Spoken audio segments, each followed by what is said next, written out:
When it comes to corrupt cops, some people decide to go for quick justice by taking matters into their own hands.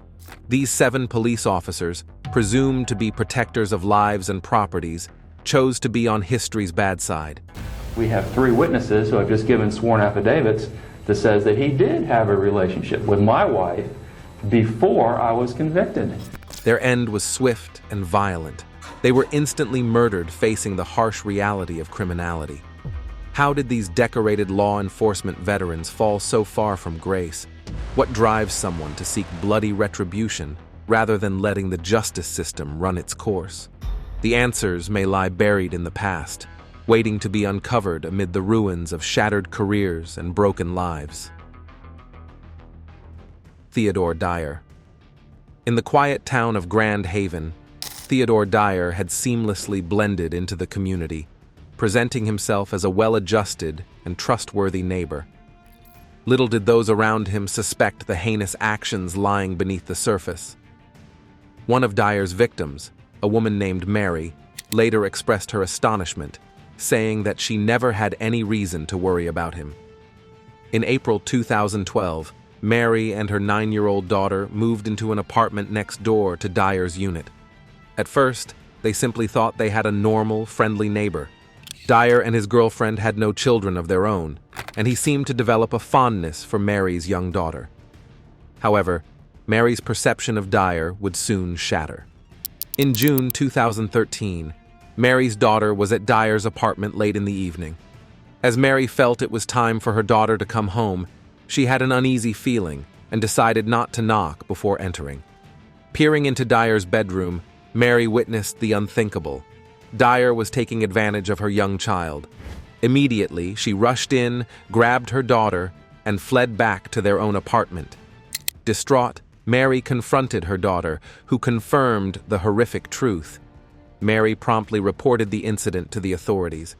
Dyer was eventually convicted of first-degree criminal illicit harassment, and the investigation revealed he had assaulted Mary's daughter on at least 3 occasions without her mother's knowledge. Dyer's crimes would ultimately lead to his demise. While serving his prison sentence, he was placed in a cell with another inmate, Stephen Sanderson. Sanderson, who was also serving a life sentence, learned of Dyer's heinous acts against children. In a fit of vigilante justice, Sanderson confronted Dyer and ultimately strangled him to death. For Mary, the news of Dyer's death evoked a mix of emotions. She expressed relief that her daughter would not have to fear further attacks, yet she also acknowledged that she never wished for Dyer's death. As she poignantly stated, "I think it was a relief for her knowing that this wasn't going to happen again." While some may view Sanderson as a hero, he was clear that he did not see himself as such. He emphasized that he was not the one to judge Dyer, but rather believed that God was the true judge. Sanderson was subsequently sentenced to life in prison, though his attorney argued that the additional sentence held little practical significance given his existing life sentence. Paul Razo. Tragedy struck the Los Angeles Police Department as a former officer, once celebrated for his bravery, met a grim fate while in custody. Paul Razo, a 46-year-old ex-Los Angeles Police Department cop, had been charged with the horrific illicit assault and harassment of 4 young boys, including his own relatives. But before he could face justice, Razo died under mysterious circumstances while receiving medical treatment. The story began to unfold on May 10, 2023, when Razo was arrested by detectives from the Los Angeles County Sheriff's Department. He had been accused of committing lewd acts upon children between the ages of 9 and 13, over the span of over a decade, from 2006 to 2017. Prosecutors alleged that 2 of the victims were Razo's own family members, while the other 2 were the sons of a woman he had dated. Razo had been working as a training coordinator at the Hollywood division before his sudden departure from the force in March 2023. Just 7 years earlier, he had been hailed as a hero, awarded the department's prestigious Medal of Valor for saving a man from a burning car while off duty. But the former officer's fall from grace was swift and shocking. He was swiftly charged with 8 counts of lewd acts upon a child and held on a staggering $2 million bail following his arrest. Razo was set to appear in court multiple times for his arraignment, but the hearings were repeatedly delayed for undisclosed reasons. Tragically, Razo never made it to that courtroom. On the evening of May 20th, 2023, the Los Angeles County Sheriff's Department reported that the former officer had died while in custody, undergoing treatment for a pre-existing medical condition. A department spokesperson stated that Razo passed while receiving medical care, and that an autopsy would be conducted to determine the cause of death. The Los Angeles Police Department, deeply disturbed by the allegations, had already launched an internal investigation into Razo's past behavior, vowing to review his work history for any similar misconduct. Gerard John Schaefer. The name Gerard John Schaefer strikes fear into the hearts of those familiar with the dark underbelly of true crime. Known by a chilling array of aliases, the Butcher of Blind Creek, the Hangman, and most fittingly, the Killer Cop, Schaefer was a monster who masqueraded as a protector of the law. Born in 1946, Schaefer's formative years were marked by dysfunction and turmoil. The constant moving, his father's alcoholism, and the harsh treatment of his family all contributed to a deeply troubled upbringing.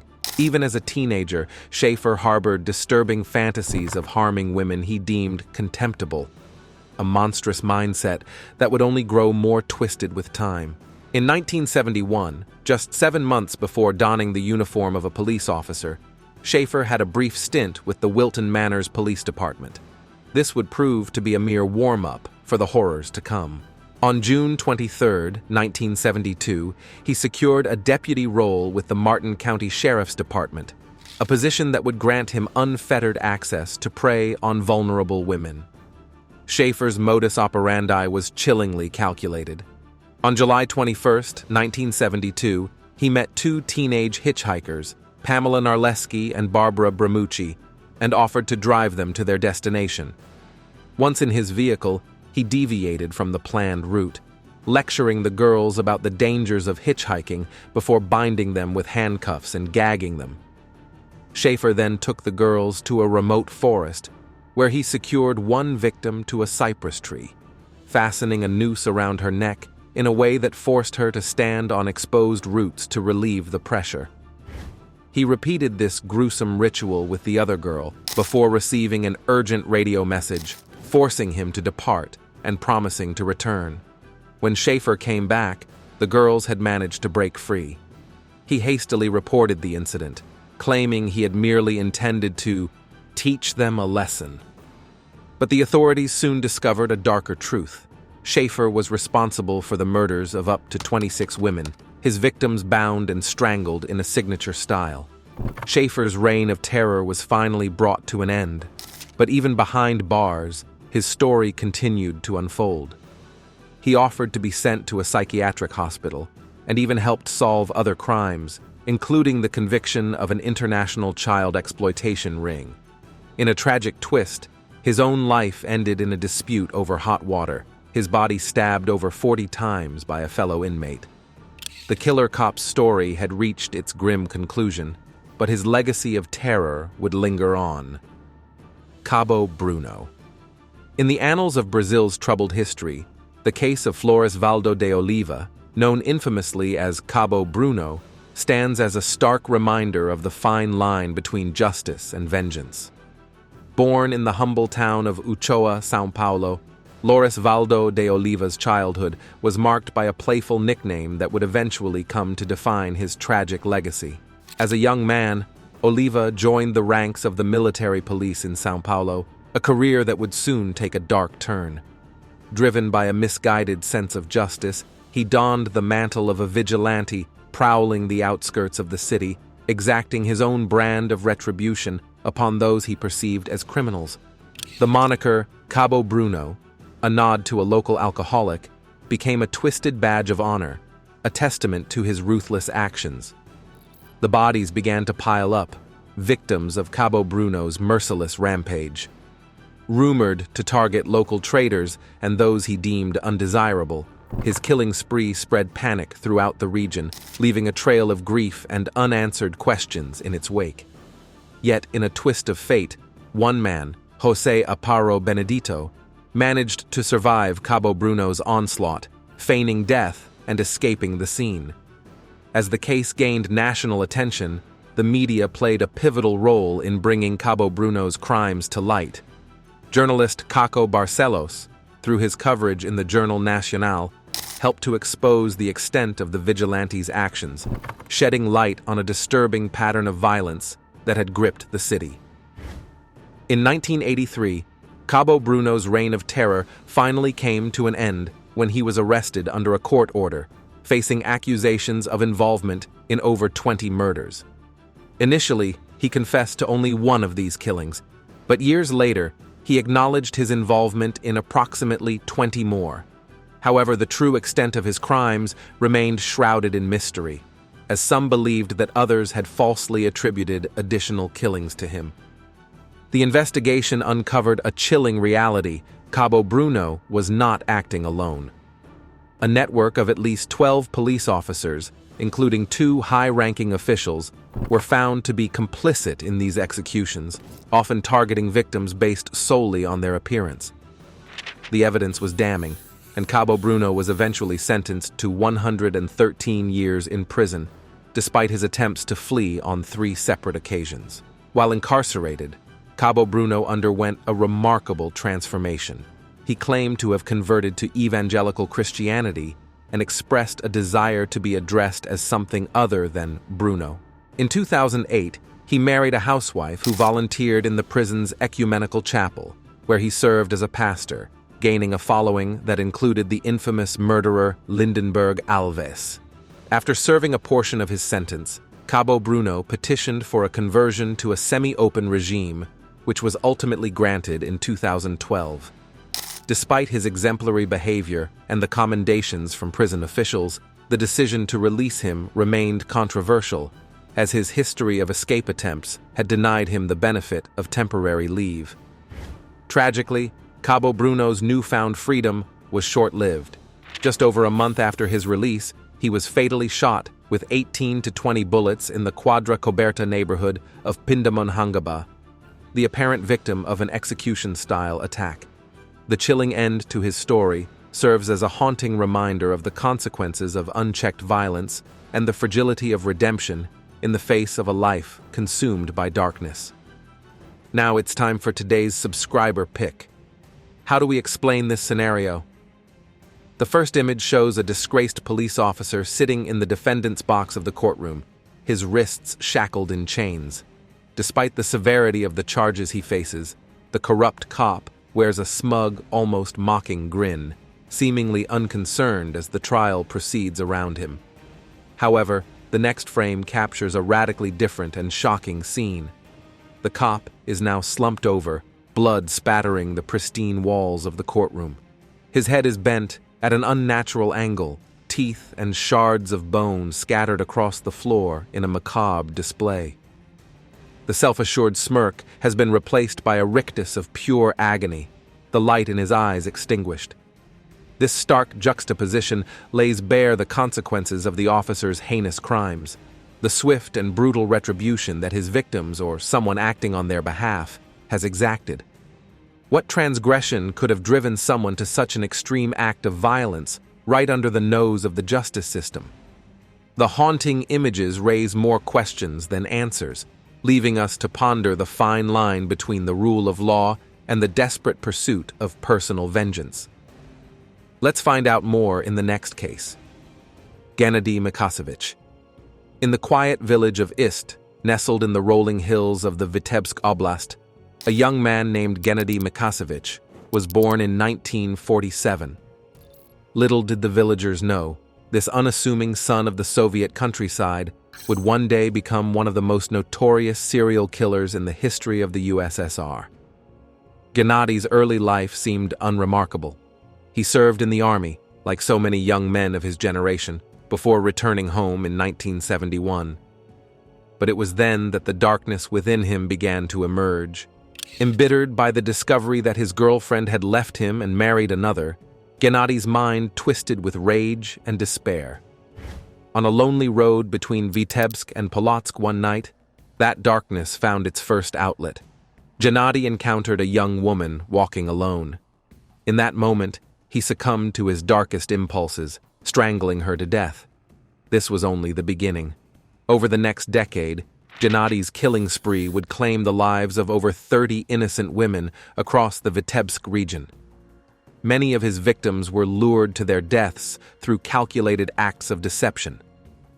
Gennady would use his unassuming charm to gain a woman's trust, often inviting them into his distinctive red Zaporozhets car.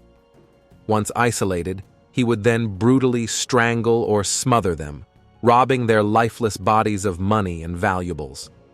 In some cases, he even presented these stolen goods to his unsuspecting wife as gifts. Yet, to the outside world, Gennady maintained the facade of a respectable family man.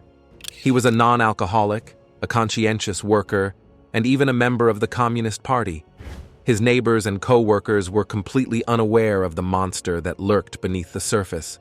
As the bodies continued to mount, local investigators struggled to make sense of the seemingly random killings. It was not until the 1980s that a young, determined detective named Nikolai Ignatovich began to piece together the truth. Ignatovich theorized that these were not isolated incidents, but the work of a single serial killer. His crucial breakthrough came when he realized the killer was likely using a distinctive red Zaporozhets car. Gennady, unbeknownst to the investigators, was actually participating in the search for himself. As a member of the Voluntary People's Druzhina, a community policing organization, Gennady had insider knowledge of the investigation. This allowed him to evade capture for years, even as the body count continued to rise. 1984 was his most prolific year, with 12 women falling victim to his murderous rampage. Gennady's fatal mistake came when he attempted to derail the investigation by sending an anonymous letter to a local newspaper, falsely claiming responsibility on behalf of an imaginary militant group. This clumsy ploy allowed forensic experts to eventually match the handwriting to Gennady himself. In December 1985, Gennady Mikasevich was finally arrested. Psychiatrists deemed him sane, but diagnosed him with psychopathy. After initially denying his crimes, he eventually confessed, revealing the full, horrific extent of his killing spree. Gennady was sentenced to death and executed by firing squad in 1987.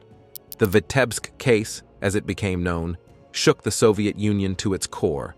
It exposed the failures of a corrupt investigative system that had wrongfully convicted and even executed innocent people in its haste to close the case. Christopher Jordan Dorner.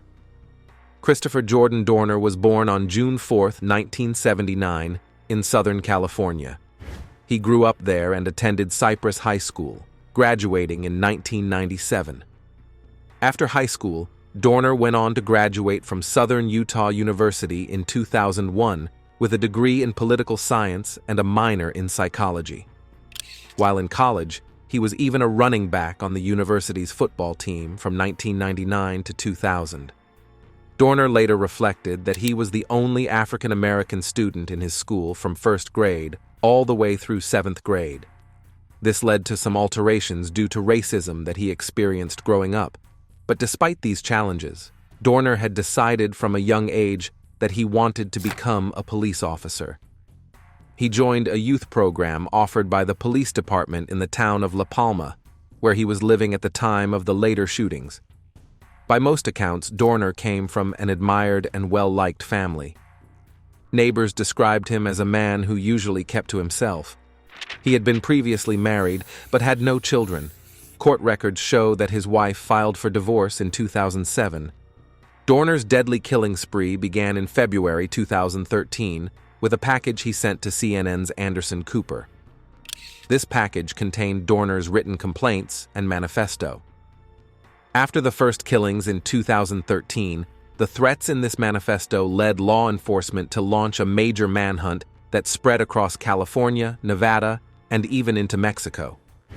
Protective details were set up for over 40 potential targets named in Dorner's manifesto. Thousands of police were assigned to patrol highways across Southern California.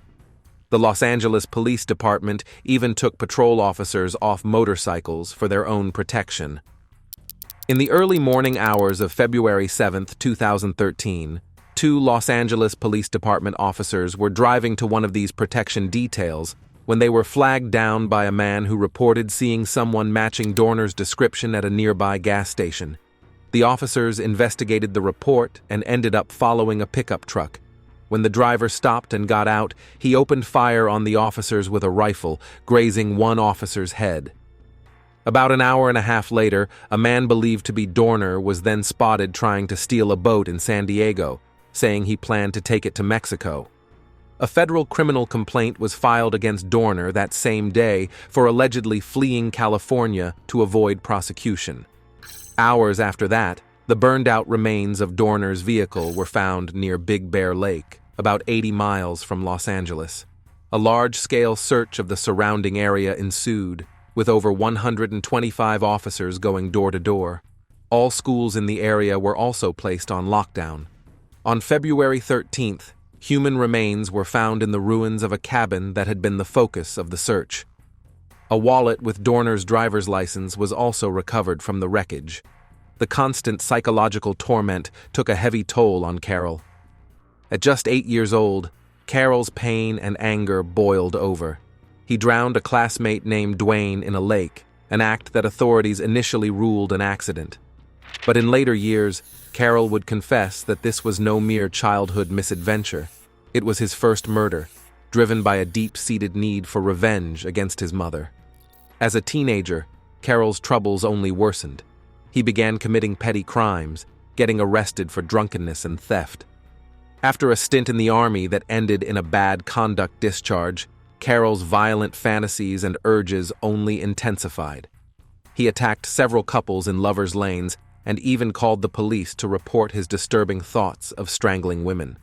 Authorities tried to intervene, sending Carroll to various mental hospitals over the next few years. Doctors recognized his dangerous antisocial tendencies, with one concluding that Carroll seems to be afraid of the female figure and cannot have intercourse with her first, but must kill her before he can do it.